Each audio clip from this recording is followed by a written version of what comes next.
In this video, we're starting section 7.2 on separable differential equations.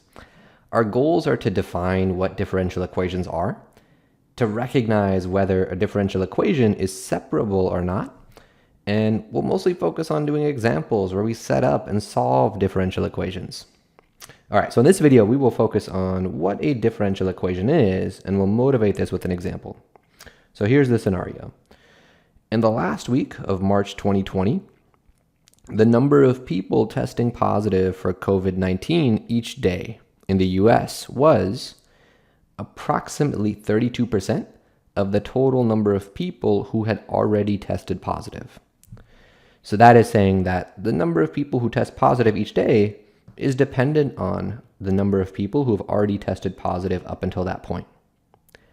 By March 24th, there were 6,500 total people who had tested positive. Let T be the number of days after March 24th. Describe P of T, the total number of people who have tested positive for the interval from 0 to 7 for T. All right, so our goal is to get a formula for P of T, which represents the total number of people who have tested positive. So one of the things that I notice about this is in this first sentence, it talks about the number of people testing positive each day.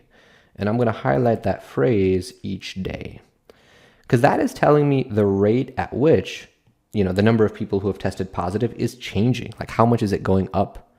So because that's the rate at which it's changing, this is a derivative. It's going to be P prime of T. All right, so the next thing I notice is, there's this word here, was, and was represents an equal sign. So I can start to set up an equation. So on one side, I have P prime of T, and P prime of T was, which means equals. And on the other side, it says approximately 32% of something. So that means 32% is 0.32, and then of means multiply. So multiply that by. And then what comes after that? What comes after that is the total number of people who have already tested positive. But that's just P of T, the total number of people who have tested positive. So this 0.32 should be multiplying P of T. All right, so let's write this in another way. So P prime of T, I could write that as dP dt equals, on the other side, 0.32, maybe let me put a parentheses here so it's clear that these are being multiplied. And then I'm just going to write P of T as just capital P. All right, so I have this is what's called a differential equation, our first example of one. So what we're going to do to solve this is to separate the variables, meaning I'm going to move all the P's to one side and all the T's to the other side. So I'm going to take this P and move it over here by dividing it. And then I'll take this dt and move it to this side by multiplying it. So even though this dP dt technically isn't a fraction, I'm going to treat it as a fraction. And it turns out that mathematically that will work. So let's go with it for right now. So if I do that, we'll get dP over P equals, on the other side, 0.32 dt. All right. And now, I'd like to, get rid of the dp's and the dt's. So to do that, let's take the integral of both sides. So let's take the integral of the left. The integral of, I can rewrite this function as 1 over p dp. And the other side, I'll get an integral of 0.32 dt. So the antiderivative of 1 over p is natural log. So I'll get natural log absolute value of P. And on the other side, well, 0.32 is just a constant, so its antiderivative would be 0.32 T. Typically, when I have indefinite integrals like this, I need to put that plus C, that constant. So I'd have a plus C on this side, I'd have a plus, it might be a different constant on the other side, so I'll call it D. But then what I could do is I could just take this C, subtract it over here. So then I would have d minus c on the right, which is a constant in its own right. So what I'm going to do is just, move all the constants to one side instead of writing d minus c, I'm just going to call that constant c. I'm just going to rename it c. All right, so I have this. So what doing the antiderivative of both sides has done for us is it's given us an equation that has p. That's the thing I am trying to find. Right now, this is what's called an implicit formula. And what that means is that p hasn't been isolated yet. So let's isolate it. I can do that by raising both sides to the e power. So I'll do e to this whole thing, and then I'll do e to this whole thing. In fact, let me make a new step where I write that. So let me copy that over here, and then on the previous step where I had written it, let me erase those e's, just so it's more clear where this is coming from. And now the e and the ln will cancel, so I get absolute value of p. On the right side, I can use one of my exponent properties to split this up as e to the 0.32t times e to the c. So one thing I want to notice is p is the number of people who've tested positive. So the number of positive test cases, that's going to be positive. So that means the absolute value of it, I don't need the absolute value because p itself is positive. That's just going to equal p. So on the left-hand side, I can just drop the absolute values and just write p. With e to the c, both e and c are constants, which means this is a constant. So let's just rename it. And I'm going to call this constant lowercase k. So doing that, we get, let me give myself more space here. On the left, I have p. And on the right, we have this equals, let's move the k in front, times e to the 0.32 t. Okay. All right, nice. So I have an equation for p, the total number of people who have tested positive. The only thing now is I have this constant, and I can solve for that using the initial condition that's given. So the problem tells me that on March 24th, which is when t is 0, because t is the number of days after March 24th, the number of people who've tested positive is 6,500. So that means when t is 0, p is 6,500. So if I plug that in, p is 6,500, and that equals k times e to the 0.32, and now I plug in 0 for the t. So this e portion, I get e to the 0, which is 1. So overall, this just gives me that k equals 6,500. All right, so I can take that and plug that back into my equation for p. So we get p, and maybe at this point, let me call it p of t again. So p of t equals 6,500 e to the 0.32 t.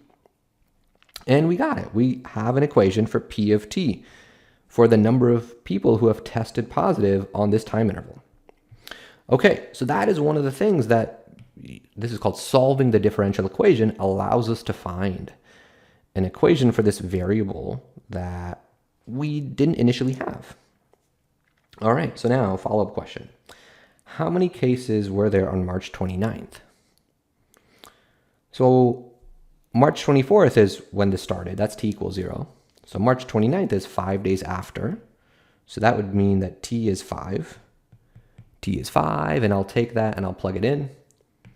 So doing that, I'll get p of plug in 5 for t, and I'll get 6,500 e to the 0.32 times 5 getting plugged in for the t. If we plug this into a calculator and round it, it's about 32,000. About 32,000. And what is this representing? Oh, the number of people who've tested positive. 32,000 positive cases. Positive cases. Or maybe let me say positive tests. Positive tests, yeah. That's the number of people who've tested positive. All right.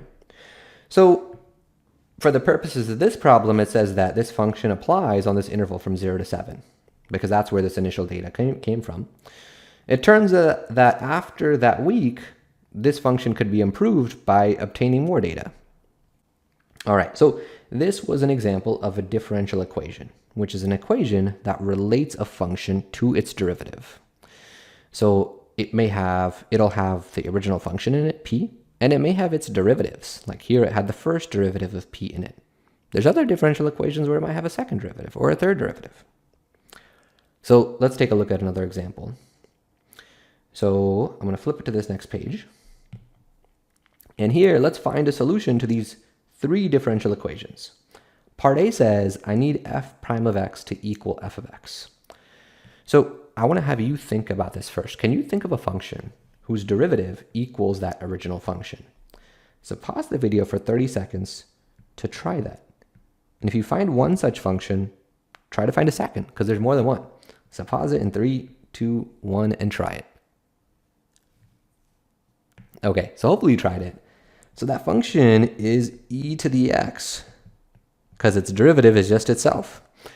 And an alternative is I could take this e to the x and I can multiply it by a constant. So I could do something like k e to the x. Right, the derivative of this will also be k e to the x. It turns out that all the functions that satisfy this actually have this form. That's something that we could show with some higher order math. But for our purposes, we are just giving a brief intro into the topic. All right, so part B, what if now I want the second derivative of f to equal the original function? Well, there's a couple possibilities for what f of x could be. It could be equal to the same type of thing, e to the x, because if you do the derivative of this any number of times, it'll still be the original function. I could also do e to the negative x this time, because if I do the derivative of this once, if I do the derivative, I would do chain rule, and I get e to that stuff times the derivative of the stuff, which is -1. And if I do the derivative again, well, the derivative of e to the negative x is e to that negative x times the derivative of the exponent, which is -1. This other -1 is still there. And then these two negatives will cancel out, and you get back the original function. So the second derivative there equals the original function. Okay. It turns out that these are, in some sense, the two types of functions that end up satisfying this differential equation. All right, part C. What if now I want the fourth derivative of f to equal f of x? It turns out there's four sort of types of functions that satisfy this, that aren't just sort of nice combinations of one another. So I could do e to the x. If I do any number of derivatives on this, I'll just get the original function. I could do e to the negative x, because if I do it twice, I get back to where I started. So then if I do it 3 times and then 4 times, I'll get back to where I started. All right, and there's two others. There's two others which happen to be quite nice. One of them is sine x, and the other is cosine x. The other is cosine x. And I'd encourage you to try it out for both of them. I'll just do it for one of them. So if I started off with f of x being equal to cosine x, let's just do its derivative a couple times. So if I do the derivative once, I'll get negative sine x. If I do the derivative again, I'll get negative cosine x. So that's twice. If I do it 3 times, I'll get positive sine x. And now if I do it 4 times, if I do it again, well, the derivative of sine is cosine. So I've gotten back to where I started. And that's what we were checking for. So this is my first derivative. This was f double prime. This would be the third derivative, f triple prime. And this one, typically once we get to 4, we start writing that notation like this in a parentheses, which doesn't mean exponent. When it's in a parentheses like that, it means it's a derivative. All right, and there we have it. So that is just exploring some of the solutions to these differential equations. The solution to a differential equation is a function. It's a function that satisfies that equation. When you plug it into both sides are going to be the same. So in the next video, we are going to talk about a special type of differential equation called separable, because it turns out that we'll have a nice way to solve those.